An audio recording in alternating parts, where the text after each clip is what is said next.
জামাতে ইসলাম এই দেশটাকে আফগানিস্তানে পরিণত করতে চায়। জামাতে ইসলাম একটা দল, যে দলটা আমাদেরকে সামনের দিকে যেতে বাধা দেয়।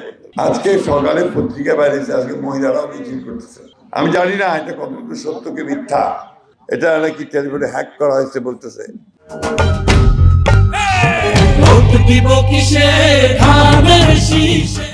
জামাতের আমির সাহেব মহিলাদের বিরুদ্ধে নাকি কথা বলছেন, আমি কিন্তু এটা জানি না। আমি সাংবাদিককে জিজ্ঞেস করছি, আমি জানি, আই ডোন্ট নো, বাজে কথা বলেছেন।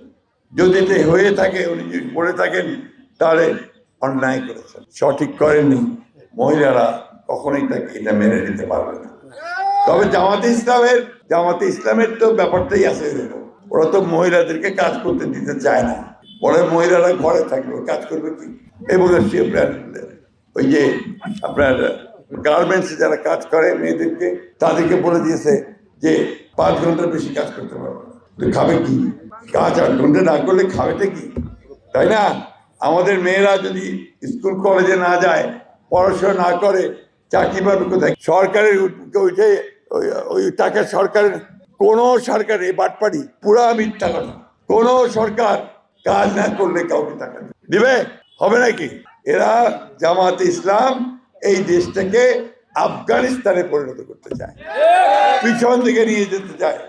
জামাতে ইসলাম একটা দল, যে দলটা আমাদেরকে সামনের দিকে যেতে বাধা দেয়। আমরা পিছনে যেতে চাই না, আমরা সামনে যেতে চাই। মেয়ে পুরুষ সমান অধিকার নিয়ে এখানে এই দেশে বাংলাদেশে বাস করবে। বাংলাদেশের জনসংখ্যা মেয়েরা বেশি ছেলেদের চেয়ে, জানেন আপনারা? মেয়েরা, মা বোনেরা, আপনাদের সংখ্যা বেশি, সমান অধিকার। ইসলাম ধর্ম বলা আছে, আল্লাহ তাআলা বলছেন যে মেয়েদেরকে তার সমান, তার যে প্রাপ্য অধিকার, সে অধিকার তোমরা অবশ্যই প্রদান করো।